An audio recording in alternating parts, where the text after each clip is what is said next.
Welcome back to Mike Peace Wood Turning, where we're going to talk a little bit about moisture meters, whether you need one as a wood turner, and I'm going to be doing a brief review on the Bessameter PT83 that the company sent me for review. I don't do paid sponsorships, and my views are my own.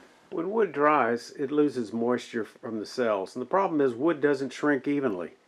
The end grain dries faster than the side grain, and that's what leads to cracks and warping. So understanding moisture content helps us make better decisions before we finish turn a piece on the lathe. Wood can have internal stresses as it grew. These stresses can be relieved as we cut and remove the wood. After several months or a year, it warps. If it's done moving, that's your sign that it's ready to turn. No gauges, no numbers, just experience. Honestly, I just usually picked up a rough bowl and see how much it's warped and moved, and just see how it feels. And if it feels right, I turn it. This particular bowl is over almost 2 years old, and it's lost about 1/3 of its weight. I've sometimes just weighed a rough bowl blank on a postal scale and monitored its weight loss. When it stops losing weight, it's reached its EMC, or equilibrium moisture content, is ready for final turning. If you're a furniture maker, which I'm not, it's important to evaluate the moisture content of wood, because wood moves. It can cup, twist, and warp, and that can wreak havoc on a furniture project. Now, as a wood turner, that's not as much of a concern. But if you're the typical wood turner, you're not making furniture. So here's the big question. Do wood turners need a moisture meter? Well, maybe yes, maybe no. If you're just turning for fun and rough turning before you finish turning, you can do just fine without a meter. However, a meter does provide data instead of guesswork, and if you're doing commission work, you're selling your work, or you just don't want any surprises, then a moisture meter can be helpful to you. How about you? Do you use a moisture meter on your wood turning, or do you just check it by feel? If so, leave it in the comments below. There's two basic types of moisture meter. There's a scanning moisture meter that is used for finished wood with a very smooth surface, and it actually measures deeper into the wood, and you can measure it quickly at different points. That doesn't tend to work very well on the kind of wood blanks that us wood turners use. So we're going to be looking at the Bessemeter pin type of moisture meter, PT83. Pretty straightforward. It comes with 4 extra points because you can wear these out because they're very, very sharp, and it's got a little wrench with it. Pretty straightforward. It has a 9-volt battery. So we're going to release that to activate the battery.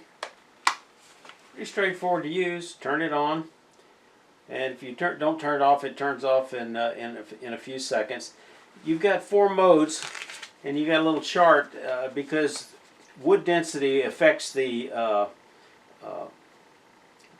electrical reading.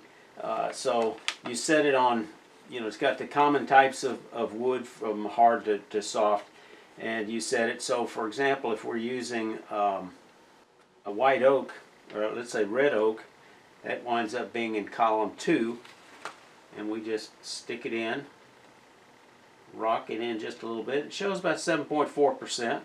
If we want to do mahogany, that would be group 3 in these 4 settings, and we stick those pins in there, rock it a little bit side to side. 7.3%. I think we're going to get similar readings with about 1% on this kiln dried wood, whether we set the meter for the appropriate species. I'm no expert on moisture meters, but from the research that I can find, it appears that the meters with pins tend to be a little bit cheaper. They're certainly going to leave tiny holes, but these are really, really fine points. I've got a feeling, if you stick it in the end of a bowl blank on a tenon you're going to turn off, you can get a good reading, and it's not going to cause you any issues. Probably maybe small holes on the side might not even be an issue by the time you turn it down, but it is a consideration. When it comes to this particular model, Bessemeter PT83, it has a very substantial feel, very thick plastic, much different from the cheapy one I got from Home Depot that was on clearance. It didn't work very well, and I wound up throwing it away when it quit working at all. It does require, I think, a little bit of practice and you get some experience to be able to use it effectively on green wood.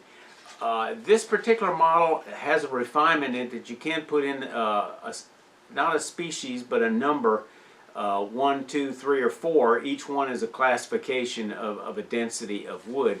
Problem is it doesn't cover all the categories, and for example cherry is not on here, so I've got to figure out is characteristics of cherry closer to white oak and hickory or ash in category 1, or is it closer to sweet gum, pine sugar, I've never heard of pine sugar before, or northern red oak. You know, the other 3 and 4 a little bit different. Those readings will that species number you put in, species group, will affect the accuracy of the reading, but how much kind of depends on how dry it is. If I take a dry board that's kiln dried, the ones that I measured earlier that are all about 7%, I can hit the different modes and they're only going to fluctuate a few tenths of a point. When you get something a little different like this red oak bowl that was turned in June of 2025, I get variations in reading from setting at group 1, which is white oak, 7.3. When I set it for red oak, northern red oak, I don't know how northern red oak is different from what we have here in Georgia or not. Never heard of northern red oak. You get a reading of 9.9. If you set it on category 3, it goes up to 10.5. If you go up to set it on category 4, it goes to 11.6. But frankly, this was turned 3 months ago, and essentially it's pretty much dry because the variation of 7.3 and 11.6 is just not significant for a bowl blank. I can tell it's already warped, so you know I would say if I get a reading of less than 12%, it's air dried. Typically air dried wood is going to be around 14%. I didn't stick this in as far as I could. If I had, I'd probably get a little heavier reading, but I'm comfortable with the reading that I got. Where you stick it's going to make a difference. Here's a sample of maple, same as this bowl that I turned just about a week ago.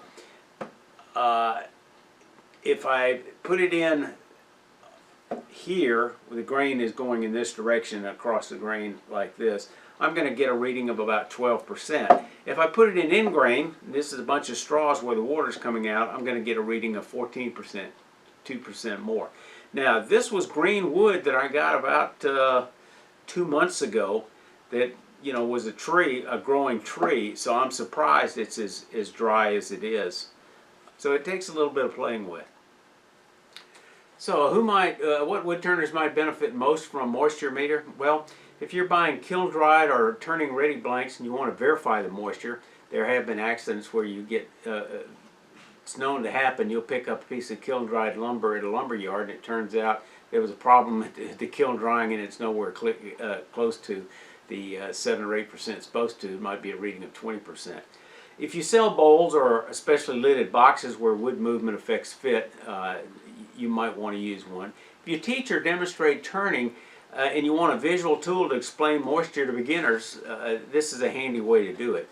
If you work with stabilized or resin infused blanks and you want to know the moisture and you want to know the moisture level before stabilizing, that might be a reason to use one.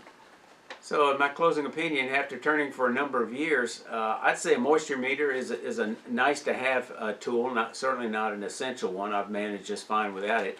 If you're patient and rough turn your pieces and let them dry, you're just going to be fine without one. But if you like knowing the numbers and you don't want to avoid surprises, the Bessameter PT83 is a solid, easy to use option. If you have any experience using a moisture meter, please share your experience in the comments below. If you like this video, click on the like button, push it out to other like-minded wood turners, and remember, y'all stay safe. Come on back, you hear?